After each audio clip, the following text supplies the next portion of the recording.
অদ্ভুত ব্যাপার না, কখনো কখনো হর্ষকে দেখে মনেই হয় না যে ও নর্মাল নয়। কি দেখছো পুতুল?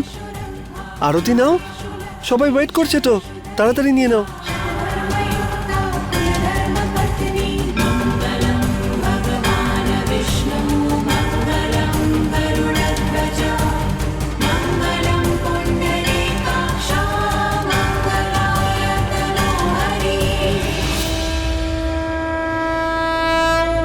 জানকী মা,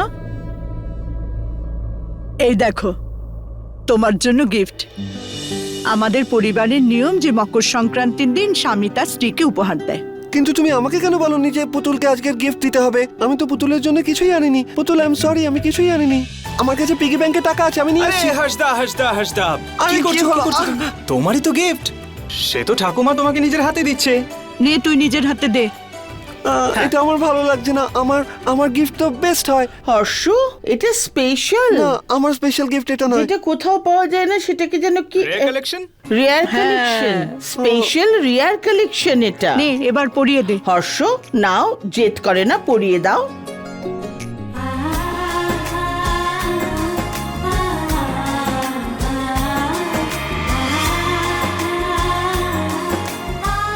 হর্ষ, দাও আমি সাহায্য করে এটা দিচ্ছি। করে দাও না।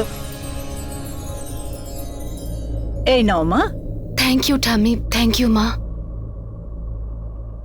কি ব্যাপার জানো কি, ডায়মন্ডের নেকলেস। খুব ভাগ্যবতী তুমি, না হলে এ তো তোমার যোগ্যতারই বাইরে। না চলো, কোনো ব্যাপার না, পরে নাও। এটা ভেবে পরে নাও যে একটা পাগল ছেলেকে বিয়ে করার জন্য এটা তোমার সবচেয়ে বড় উপহার। আমায় কি দেখছো? ডায়মন্ডের নেকলেসটা দেখো।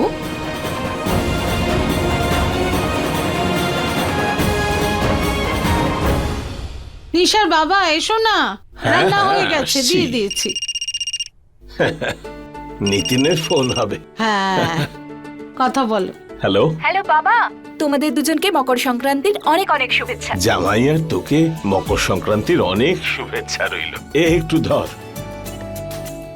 হ্যাঁ রে মা, তোদের এই বছর প্রথম তো, ভালো করে পালন করিস। হ্যাঁ মা, খুব ভালো করে পালন করব।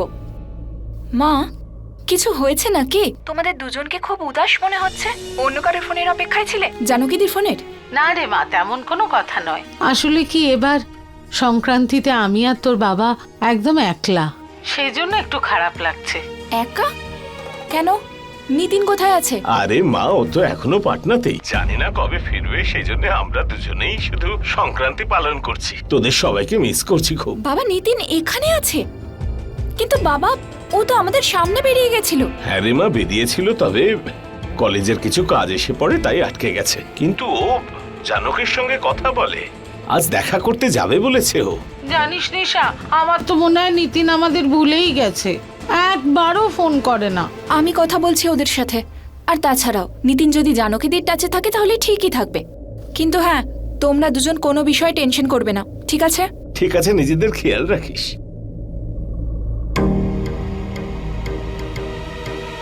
কি হয়েছে নিশা, সব ঠিক আছে তো? জানি না গো, কিন্তু কিছু না কিছু গন্ডগোল তো আছেই এই ভাই বোনের মধ্যে। নিতিনের কলেজের সব কাজ আমাদের সামনেই কমপ্লিট হয়েছিল, তা সত্ত্বেও ও বাড়ি ফেরেনি। যদি ও বাড়ি না ফিরে থাকে, যদি এখানে থেকে থাকে, তাহলে শুধু জানকীদির টাচে কেন আছে?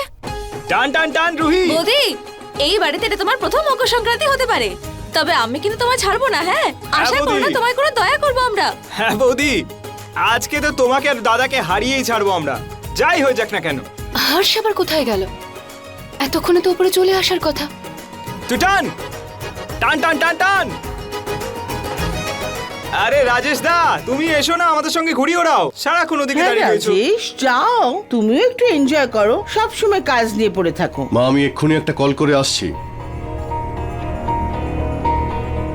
মা, দেখো না, ও আমাকে ঘুড়ি ওড়াতে দিচ্ছে না। মা, ও তো ঘুড়ি ওড়াতেই পারে না। আরে সরি, এই বাচ্চারা তুমি এসো, আমি নিচে পরিষ্কার করে দিচ্ছি। ছাড় ছাড় ছাড় ছাড় ছাড় ছাড় ছাড়, সুতো ছাড়। টান টান টান টান টান টান টান, কাট। আরে ভোগ কাটা। দেখলে তো বৌদি, বলেছিলাম যে আমরা জিতবো। জানো কি বৌদি, এবার তো তোমাকে তোমার পার্টনারই বাঁচাতে পারবে। আমাদের হর্ষদা কোথায়? ও ভয় পেয়ে গেল নাকি? আরে ও তো হর্ষ কোথায় গেল? মা, আমিও সেটাই ভাবছি যে ও এখনো এলো না কেন। আমি গিয়ে একবার দেখি। হ্যাঁ, তুমি চুপ করো বন্দনা, আমাদের যা করার তা করতেই হবে। কিন্তু কি করে করব? যদি কেউ জেনে ফেলে তাহলে? রাজেশ দাদা আর বন্দনা বৌদি কোন ব্যাপারে কথা বলছে? কোন কথা জেনে যাওয়ার ভয় পাচ্ছে ওরা? বোঝার চেষ্টা করো, এখন এগুলো করার দরকার নেই। বন্দনা, তুমি বোঝার চেষ্টা করো, কিচ্ছু হবে না। কিন্তু তুমি আমার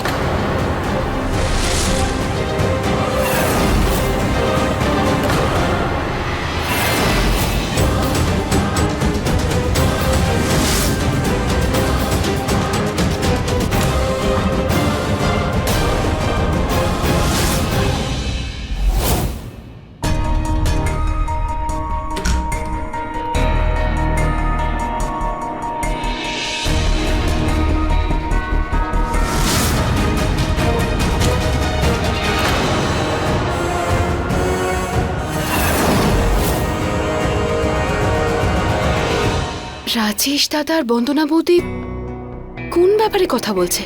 কি চলছেটা কি ওদের দুজনের মাথায়? না না না, আমার এসব ভাবা উচিত নয়। আর ওদের কথা শুনে আমার কি হবে?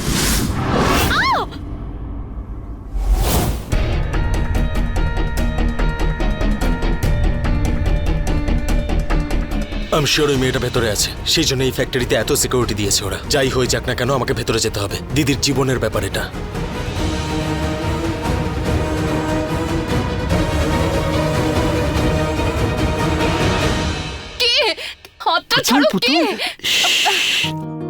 পুতুল, আমি হর্ষ। টেনশন করো না। আর কি করছো তুমি? কেন মজা করো সব সময়? এসো আমার সঙ্গে। আরে পড়ে হাত যাবে তো না, সরাও দাঁড়াও না। দাঁড়াও, এসো এসো। Very good. এরকম করো, বসো। পুতুল, আমি তোমার চোখ থেকে হাত সরাচ্ছি। চোখ খোলো পুতুল। পুতুল, আমি এটা তোমার জন্য বানিয়েছি। তুমি জানো, দিদা বলে যে আজকের দিনে একজন হাজবেন্ড তার ওয়াইফকে গিফট দেয়। আমার খুব খারাপ লেগেছিল, কারণ আমি তোমাকে কোনো গিফটই দিইনি। সেই জন্য আমি আমার নিজে হাতে তোমার জন্য এইটা বানিয়েছি। আমি তোমার হাতে পরিয়ে দেব।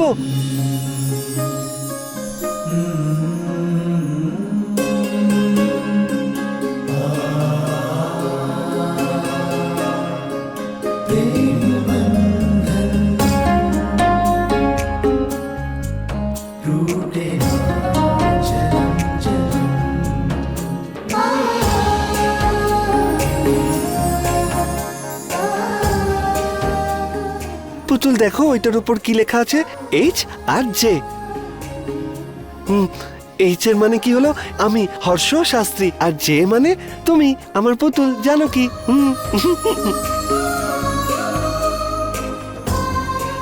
পুতুল, তোমার এটা ভালো লাগেনি? ভালো না লাগলে কোনো ব্যাপার নয়, আমার কাছে না পিগি ব্যাংক আছে, ওতে অনেক টাকা আছে। আমি শেখরকে বলবো আমার সাথে যাবে, আর আমি তোমার জন্য ডায়মন্ডের ব্রেসলেট নিয়ে আসবো। আমি নিয়ে আসবো। না না, না, বসো এখানে, তোমার এটা না ভালো নয়? খুব সুন্দর। সব জুয়েলারির থেকে, গোল্ড ডায়মন্ড সবার থেকে সব থেকে বেশি দামি।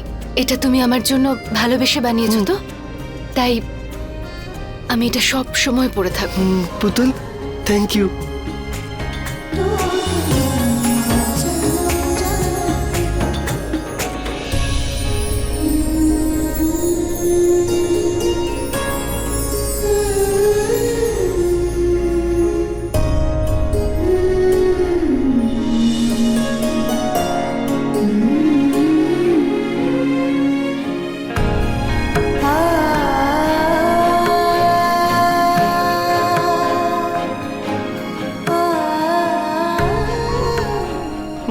পুতুল, এবার আমরা ছাদে যাই। ওখানে ঘুড়িও তো ওড়াবো। শেখর আর পিউকে তো হারাতে হবে। চলো না উপরে প্লিজ। চলো যাই। ঠিক আছে।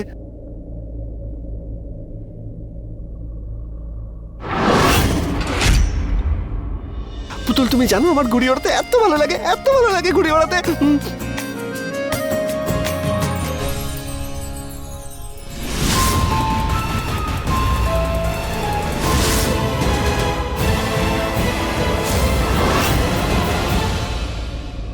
চলো তাড়াতাড়ি যাই। আরে চলো না।